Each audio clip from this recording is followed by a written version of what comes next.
Pour nous, pour moi, tout cela fait partie d'une vaste horreur.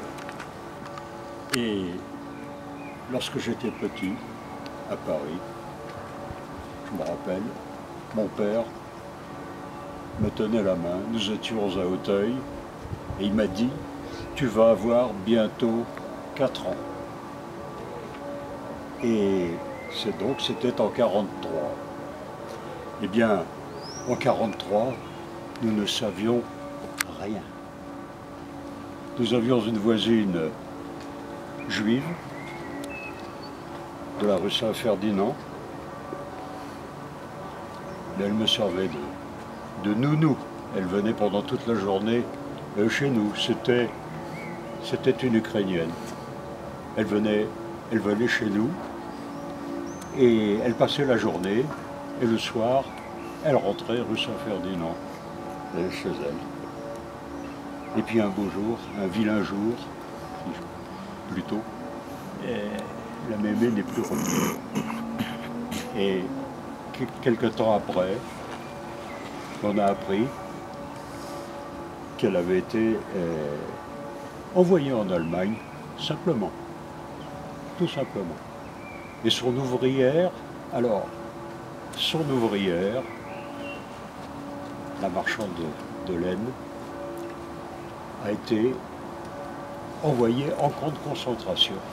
Mais on ne savait pas du tout ce que c'était. On ne savait pas du tout ce que c'était. Nous commémorons aujourd'hui ce génocide. Il y a eu les Tziganes. Nous ne savions pas à l'époque que les Tziganes avaient été persécutés, exterminés. Nous ne savions pas. Donc l'histoire s'est faite. L'on a commencé à en parler.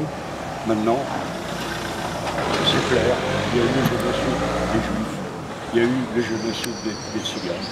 Et dans le cas du génocide arménien, dont on dit que c'est le premier du XXe siècle, c'est pas vrai.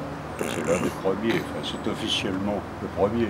Il y a eu l'extermination des Africains par les coloniaux allemands, déjà avant, je crois en 1904, il me semble.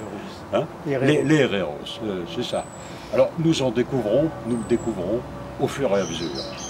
Et plus nous découvrons, et bien plus nous commémorons. Je commémore chez toi, tu commémores chez moi, nous commémorons les uns les autres. Et le 24 avril, dans la lettre d'invitation, j'ai fait une petite liste de ce que nous avons commémoré ou aurions dû commémorer. Eh bien, la liste est longue. Entre petites et grandes horreurs commises par cette pauvre humanité.